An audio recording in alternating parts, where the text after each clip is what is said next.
says, Shimmy says, Shimmy, Shimmy, Shimmy says, ask me almost anything.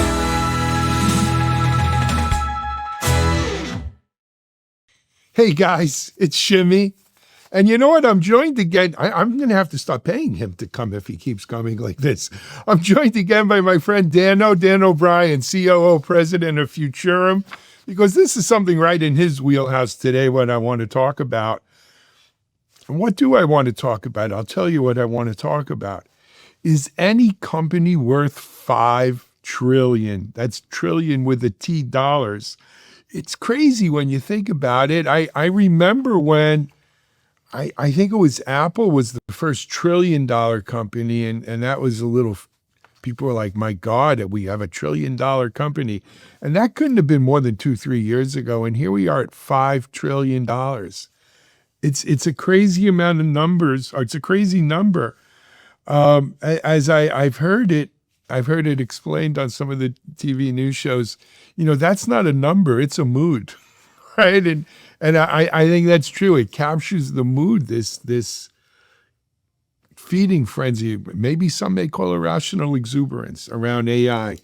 Dano, before we jump further, let me, is this a revolution? Is it a bubble? Is it something we've never seen before? Both?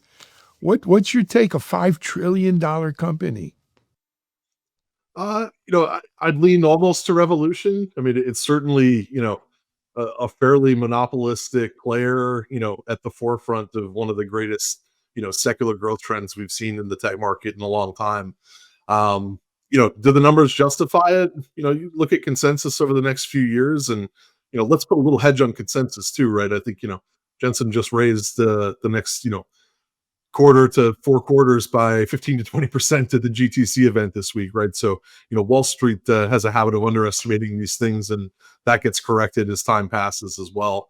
But, I do think the numbers justify, right? I think the other thing we need to take into account here, right? $5 trillion, right? The dollar is the metric here. There's been a lot of talk about inflation and, the devaluing of the dollar. The way to kind of keep your dollars whole is to keep them in the equity markets, right? But wait, let me just ask you something. So you're telling me $5 trillion doesn't go as far as it used to go? Oh, it used to be out. It's just, hey, it's a mere bag of shells, 5 trillion. You're right, but let me put it in context for you. It's roughly equal, maybe a little more than the GDP of Germany. The only 2 countries in the world that have greater than $5 trillion and significantly greater is the U.S. and China. I think the U.S. is at about 30 and China's at about 19, though that's hard to measure the way they do things.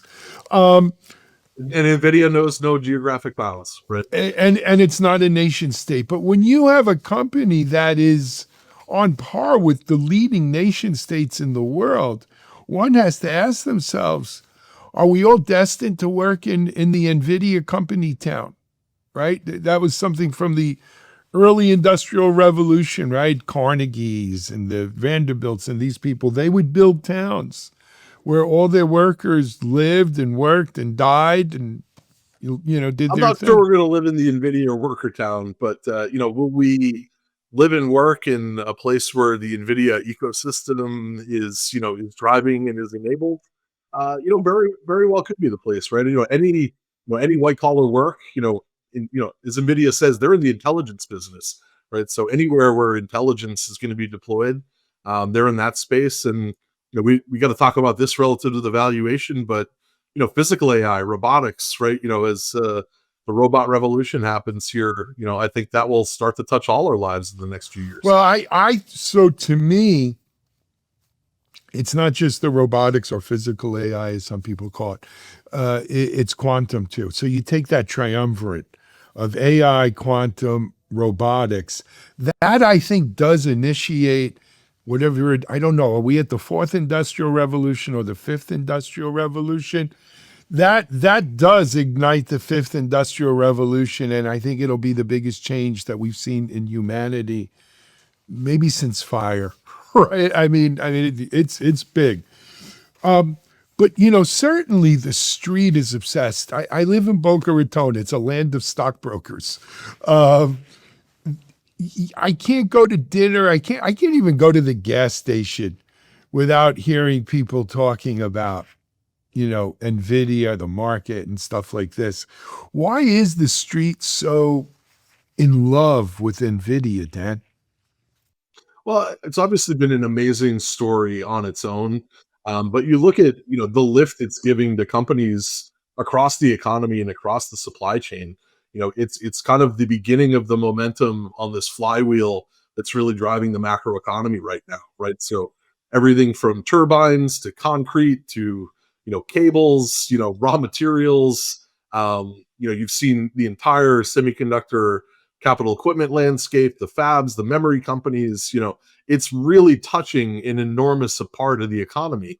And so, I think therefore, that's why you're hearing about it everywhere. It's kind of the spark that is igniting this fire in terms of where the growth really is happening in the world right now. Sounds like a Billy Joel song. We didn't start the fire. But Dan, when I look at NVIDIA, there's almost a tale of two companies there. One is a semiconductor company. They basically, are the GPU market. They invented, and through bad times, good times, all through the times, NVIDIA, really was a great GPU, the standard bearer. And these GPUs are a large part of their valuation right now. But I think the untold story that I think not people like maybe you or I, who are a little bit more on the inside here, don't realize is they've created an amazing ecosystem of software. Because when you look at their valuation, it's not a hardware company valuation, revenue to market cap. It's a software company kind of valuation. And they say, A but it's, platform company valuation, yeah, even. you're right. But, but when you look at one can make the argument they're a damn good software company. Incredible software company. Yeah. I mean, I think that's really what's really set this thing, forward, is that they've got an enormous developer community building on their platform, right? They have made it so that you can take this hardware and you can get it up and running and get it driving value for you pretty quickly. So, the hard work was done over, the decades prior to the hardware boom that we're seeing right now. So here's something I think about. What really is their entry barrier to competing with NVIDIA? Is it designing better chips, better GPUs, or better AI chips? They don't necessarily have to be GPUs. Or is it cracking their software kind of shell? Or is it To me, it's both? more the software side, right? I mean, AMD is probably, really, there's probably only 2 or 3 GPU makers in the world. NVIDIA, AMD, you may want to include Intel there, with the Gaudi side of things. But, AMD is clearly the most credible competitor to NVIDIA, right? They're bringing their initial rack scale solutions to market in 2026. But it's really the work that's been done on the, AMD software side of things that has made that platform, start to become much more of a true apples to apples competitor with NVIDIA, right? So, everybody's using the same equipment, the same fabs to make their chips. There's obviously still a lot of room for differentiation in and around, the design of these chips and, the floor plans and, big decisions that people make about going, chiplet versus big monolithic ICs. But, I really think for AMD, it's been the work they've done on the software side of the last couple of years that's really Yeah. closed that gap. And I'll tell you the truth, I don't know if people on the street realize that. I think they're in love with the GPUs and the hardware. It's like boys in cars. You know what I mean? We could get CCs, and how many when I was growing up was how many barrel carburetor did you have a 6-pack as a carburetor versus a 4-barrel? And Sure. that kind of thing. But it's the software that I think really is their real moat, if you will. That's what builds their moat Yeah. and castle. Well, I think a lot of that, Alan, comes down to hardware is kind of objective, right? We can put it in a That's lab, we true can too. test it, Yeah, you we could can test it. somebody's faster, somebody's more power efficient. There's lots of ways to kind of objectively quantify hardware performance. Software, it's a lot, it's a lot more subjective, right? Yeah, I mean, it you is. even see things like, developers who go past CUDA and really optimize at the kernel level. A lot of what DeepSeek really, made some noise about earlier in the year. Software is a lot more subjective. You can do a lot more, a lot more things there to, kind of twist the results a little bit one way or the other. So, I think people tend to focus on the objective side of things. The subjective side gets, a little bit pushed to the back burner because, of the subjectivity. Yep. So Dan, I'm usually a glass half full kind of guy, You are. but I think we owe it to our audience to maybe look at the flip side here, which is, sound economic theory tells you if you put all your chips into one basket, it's risky. And are we putting too much into the NVIDIA basket? Too much into AI in general, but if you're going to put it in AI, we're putting it all into NVIDIA. And that's a risk that right now it's floating all these boats, but if something goes wrong, well, could it sink all these boats as well? There's certainly, a little bit of a risk there, being so dependent on one company. Because I don't think people are putting so much, weight into betting on NVIDIA specifically, so much as they're betting on their ability to create business value in other areas with what NVIDIA brings. There's obviously a lot of interest in diversification in the supply chain right now. You've seen enormous deals happening with OpenAI and Broadcom, OpenAI and AMD. Intel, is clearly a player there. Google, really seems to be a, material, play in the training space, in addition to NVIDIA. It feels like there's a lot more optionality on the inference side of things. Training really seems to be coming down right now to more NVIDIA and Google with AMD, probably having a shot there a little bit longer term. But I think the market is trying desperately to diversify its supply there. But, right now, and NVIDIA is winning on merit. And I agree with you, Dan. Let me just say this up front to everyone out there. Kudos to Jensen Huang and the whole NVIDIA team. They're kicking butt. If I was in business school and doing, business school case studies, this textbook case study, man, forget it. They're rewriting the book. But there are some potential warts when you dig in, right, Dan? One of them is, look, 40% of their revenue last quarter, came from like 2 unnamed customers. Mm-hmm. Yeah, a lot of customer concentration for sure. At the scale at which NVIDIA is playing, there's only a handful of companies that can really afford to invest in hyperscale data centers, right? I mean, we already saw that proven out with the cloud. AI infrastructure is proving to be no different. Yep. Another issue is, look, President Trump says they're getting a deal done with China. We've heard this stuff before. But geopolitical IT sovereignty, geopolitical risk, IT sovereignty could rear their head here, right? And kind of it seems like the whole world is on this AI locomotive train, right? This high-speed train to somewhere. But I think it's foolish or naive for us to think that companies like a China or even some of our allies in Europe wouldn't like to see a competitor to an NVIDIA and the US for that matter in this race to the future, to the next millennial or the next century and the next industrial revolution. How likely?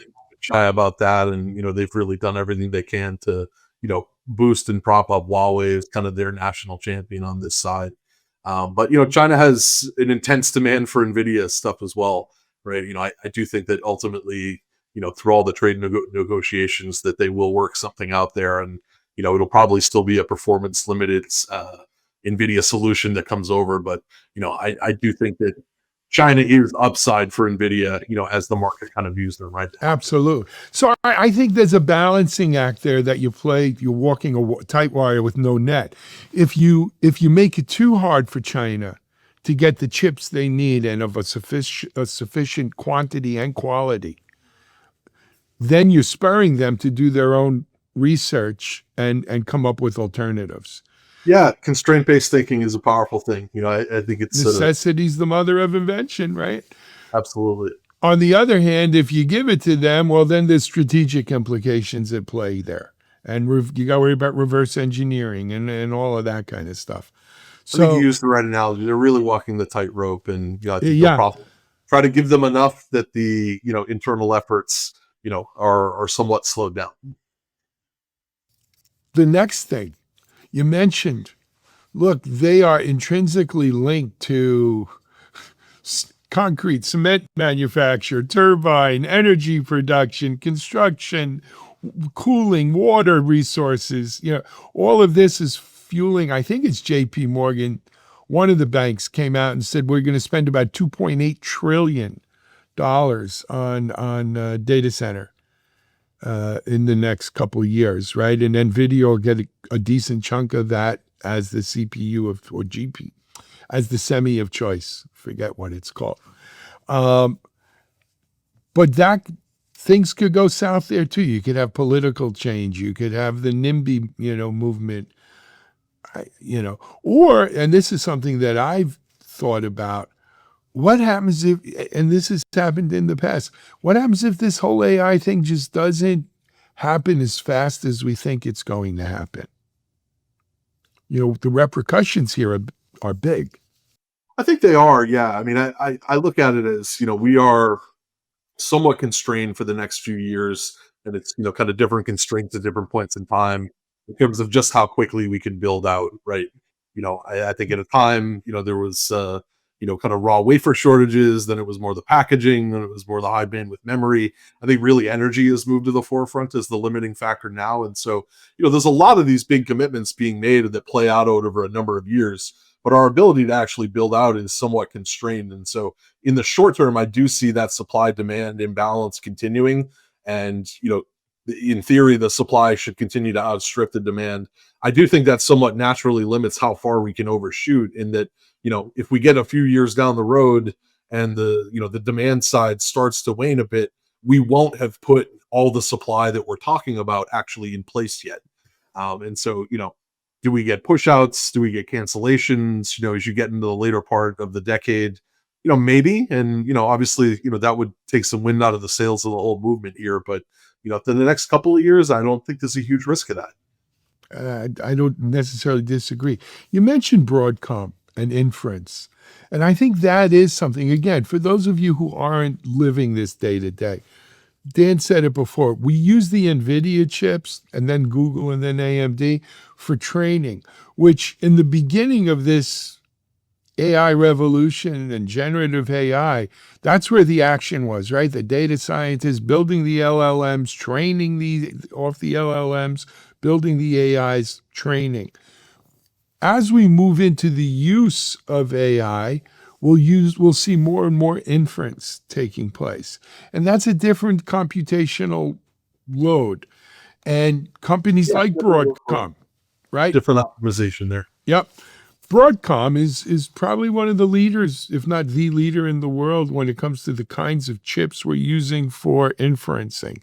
They're really the partner of choice, right? I mean, they've long been, Google's design partner on the TPU.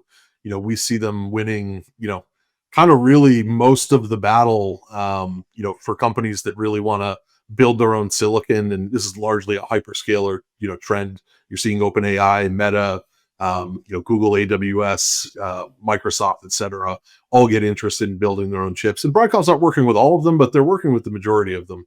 And they seem to really be kind of winning the lion's share of the design opportunity there. You certainly see Marvell playing in that space. You see MediaTek, Allchip. There's a few others in that space that are, kind of clearly relevant as well. I think Intel, definitely considering the custom ASIC side of things with their IP. AMD could be a big player there as well. But Broadcom really is kind of the chip designer of choice for, people who want to build their own silicon to partner with. Yeah. And so that bodes well for them, and that's good to hear. But I want to come back to NVIDIA, and we'll end it here because I know we're running a little long. We're not talking, I had this conversation on Textron Gang with Mike Vizard and team the other day. We're not talking about AI being part of the IT stack necessarily. It is part of the IT stack, don't get me wrong. But it's not just part of the IT stack. So in other words, AI doesn't exist within this IT stack anymore. And I think that's really Jensen's message. Is AI is in essence a world unto itself. It's a civilization unto itself, if you will. It transcends IT. In some ways it transcends tech. It's almost like a humanity next evolutionary step kind of thing. And that, if you buy into that, 5 trillion's cheap, right? That's the intelligence business. Yeah. That's the intelligence business. And I think that's something people need to take into account as well. So look, let's end it up, Dan. My shimmy take on it is I respect the execution there. I just question the gravity. $5 trillion is a huge gravity well that's sucking everything, into that well. And it's a concentration there that it's just scary, because if it don't go well, man, someone's going to have to pay that bill. I think you're right. For the next short term, I don't see anything on the horizon that darkens this star. Numbers keep rising, right? They keep, even the most aggressive estimates out there seem to keep getting beat. And, like I said, I think there's, longer term growth plays they've got in and around things like physical AI and robotics that, unclear how much of that's even in the valuation today. Yeah. But again, to be fair, look, at this valuation, things got to break right for them. And, Absolutely. And that's what we got to watch. Absolutely. So Dan, I'm going to ask the people out there, but before I do, I'm going to ask you, at 5 trillion, you were buy, sell, or hold? Probably somewhere between buy and hold. I mean, if you're not in it already, It's expensive if you're not in it. It's a big part of the wave here, but 6 trillion, 8 trillion, I could see those being in play in the next couple of years. It doesn't feel like this is the top to me. Very cool. What about you out there? We'd love to hear what you, just tell it, buy, sell, hold. We're live on LinkedIn. We're live on X. You can comment. You can, whatever you want to do. We hope you enjoyed it. Dano, I know you were busy today and you jumped out onto this for me. I appreciate you, man. Happy to be here. Thanks, Al. Thank you. I appreciate you guys watching. This has been Shimmy Says. We'll have another one next week, but we hope you enjoy it. In the meantime, keep your eye on NVIDIA. It's the rocket ship that defies gravity. This is Shimmy. We're out. Shimmy says, shimmy says, shimmy, shimmy, shimmy says, ask me almost anything.